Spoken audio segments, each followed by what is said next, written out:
how much of the stuff that you learnt in the past had prepared you for what was going to happen to you with your son? Everything. Everything.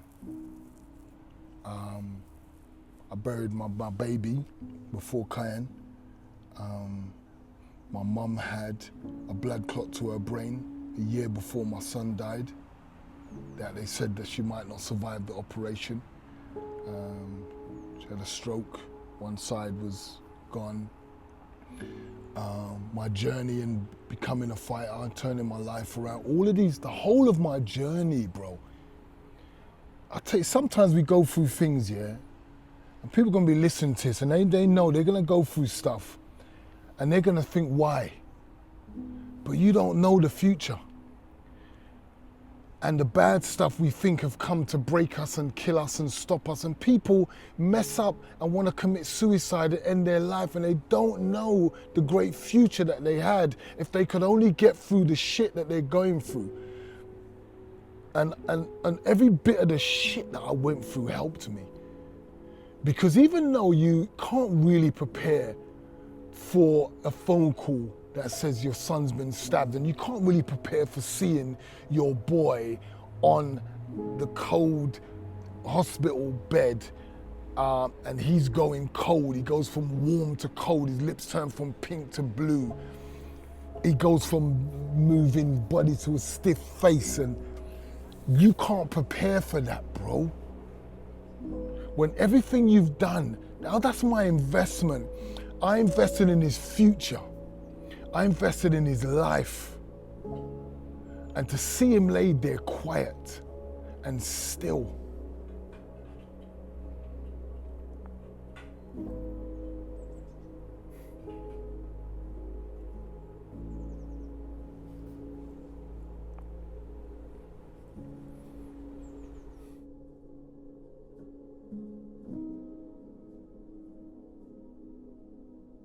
Bro, let me tell you something, yeah?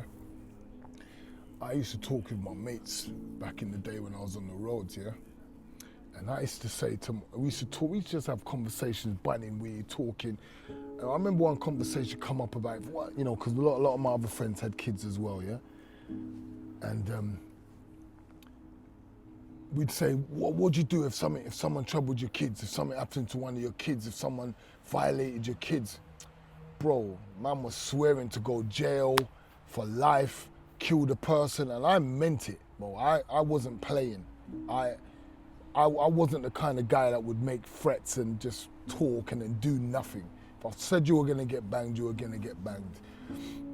And I meant every word of it. I would go inside and I'll do my bird with a smile, because you can't take one of my kids. My kids were my world.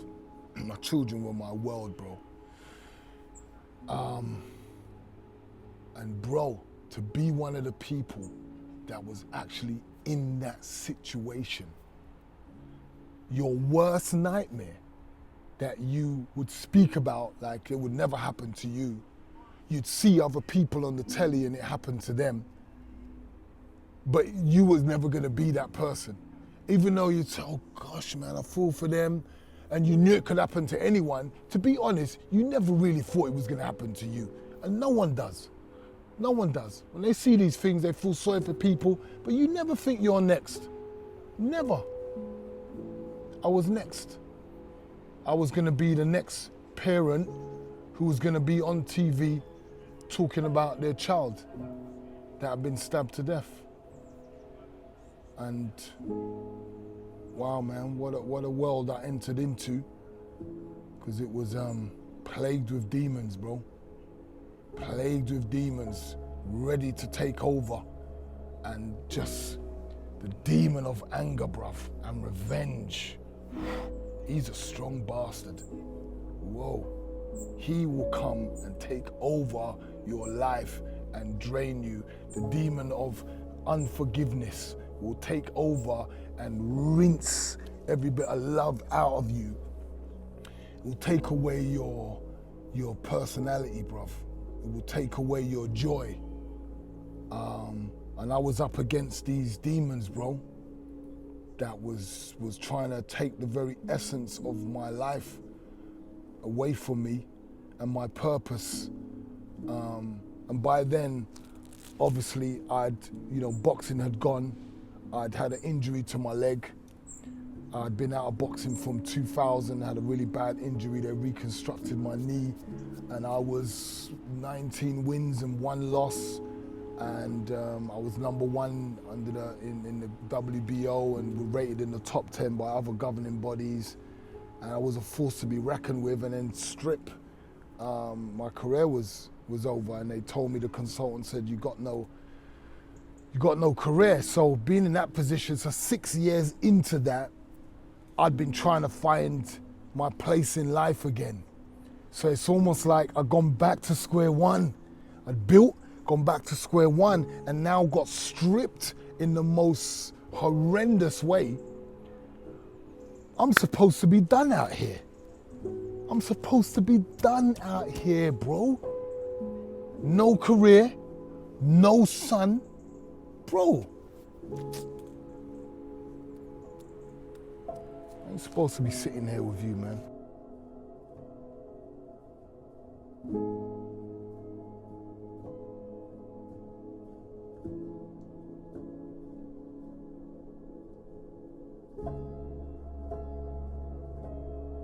I used all that negative energy. I used everything that I had. I cried out to the same creator that made me, that had purpose for my life. I cried out to him, and I said, I give up. I let go, basically. I let go. The things that I was chasing in life, the revenge I wanted for my son, I let it all go. I went like this, bro. I'm done. I'm done. What do you want from me? What do you want from me? Show me. I'm here. I'm here in it, because my feelings, these emotions of revenge and killing and planning to break his neck in court and all of this stuff, it's not gonna bear no fruit. It's not gonna do nothing for my kids. It's not gonna do nothing for me. It's not gonna, I become like the guy. I was angry with him and what he created and caused, and then I wanted to create and cause the same thing. Sentence broke in, and I gave up. Said, whatever, man, I'm done.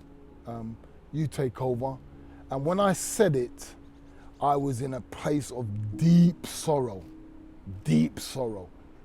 Court case number 2 had just got thrown out of court. My own family was pissed off with me because I said something to a juror, so they bunged the case out, and it was just messy. I was at my lowest, and there was no hope. So I cried out for the one person that there may be hope with, and it was the unseen God that people told me ain't real, that I was believed, that I was taught to believe that I wasn't created specially and a big bang, and I came from a monkey and I came out millions of years, billions of years, and there wasn't this personal creator that personally made me with purpose. And I contacted him. I contacted and reached out to a power higher than me, because I realized no human could help me. This was a power that I needed that was like no other. And something happened at that moment that I can't explain. I can only share with people. And what happened is a light feeling. It was like I had things on my back as I was like this crying, and I became light and felt this floating light feeling, like someone just took stuff off me, and the tears stopped. And I said, whew. I exhaled. Didn't know what that was about, but knew something happened. Couldn't explain it, but I began to see the reality of it when I went back to court for the 3rd trial, and I didn't have the same passion to kill, the same passion to screw the family, his mom, his dad, whoever was in there for him, I used to just snarl at them like, say something to me, I'm gonna break something. I'll be like that every day in court, and that was gone. Don't ask me how, don't ask me what, that was gone. So I was like, ooh, okay. And then because I remember saying to God, okay, show me what you got for me, what do I do? When the phone rang, when I started getting calls about appearing to do a talk at a school with parents and children, that was baffling. Because why are you contacting me? Where'd you get my number? Where'd you get my contact details? You know, I'm not a speaker. I knock people out. I don't talk with people. Why you? So that made me go, what's going on here? So then I remembered what I said to God and thought, well, suppose there's a connection here somewhere. And remember, I'm not a religious man. I don't really do religion. My thing is staying connected, because then I don't get confused with what everybody else is doing and saying, because there's a lot of confusion out there, religion. Follow me, follow me, follow me. But then when you understand that there's a God that sent the man Christ Jesus to show you how to live, and when I've seen that this man's spent life looking after the oppressed, freeing people from all sorts of disease, oppression, illness, the system, and showing people how to love everybody else like yourself, I wanted to connect with that. So I connected with him, and when I said, you take over, and I saw these little signs, I took them as that, signs. So I said, I'll do it. I'll go to the school, I'll speak. I didn't know what to say, so I made a pact with my creator. And I like to refer to him as the manufacturer of human beings, because everything's manufactured. So I said to the manufacturer of human beings, okay, here's the deal.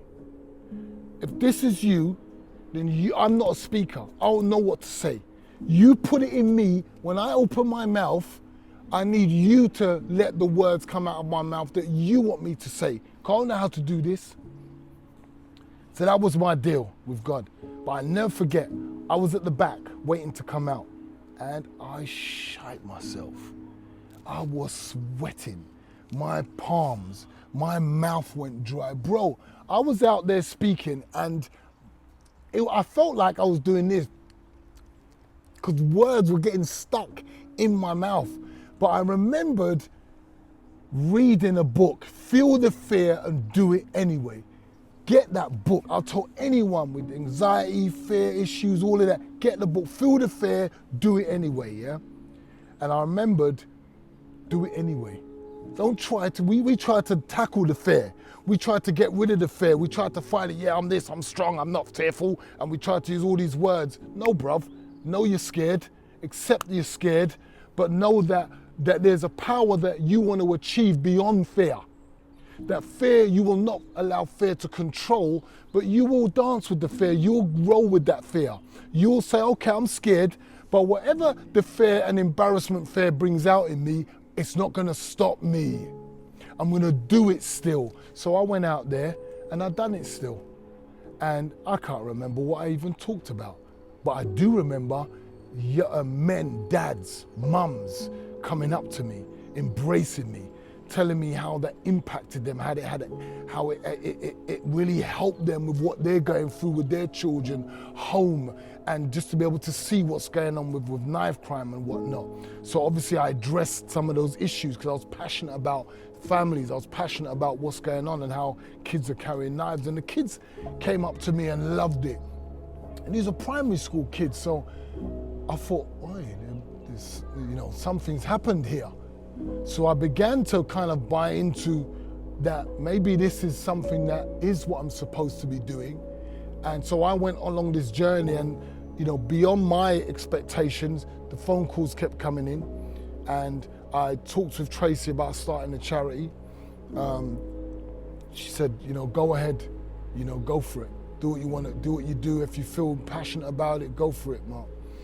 And I did. And while I was doing Put the Knives and Guns Down, which was a London Tonight special with Trevor McDonald, about the knives, and I'd done it with Chris Rogers, he was a journalist. It was a great piece. It was really powerful, and I got to spend time with other parents who had gone through what I'd gone through, and it really opened my eyes, and I began to go to solicitors and try to get them to help me to open up a charity and go through the legal process to get the charity opened. And everything's a challenge. So everything I've been through had an impact on the challenges that I faced in life. And because I'd not given up, because I'd been knocked down and got up and come back and won, and because I'd been knocked down in a fight and lost and woke up when the fight was over and all of that, I knew that it's okay. It's okay. It's okay to fail. It's okay, because failure ain't that until you give up. Failure is a learning lesson. We need to reframe our belief about failure. Reframe it and put a different story behind it and watch it empower you and to stop freezing you up, because that's what failure does. When you look at yourself as a failure, you're frozen. You're like you put yourself in the freezer. What can you do? You can chill, put yourself in the fridge and let it chill you for a bit, but you've got to defrost and come out and get back into action. You can't allow it to freeze you up. And with that belief that failure means that you're nothing, you're nobody, you can't make it, you can't do it, it prevents you from moving on. It prevents you from moving on. And that's why I had to reframe this whole word failure. And I realized that you're not a failure. Okay, you didn't win that world title against Darius Mikuchowski. Don't mean you're a failure. So I came back stronger. I learned from him, and I took on the jab that he put on me. I took that jab on and started to demonstrate a solid jab. It's like I added some of what he had to my toolbox to make myself a better fighter. Unfortunately, my career came to a short end, but then again, I did come back in 2013, and maybe when you're ready and in time, we could talk about that.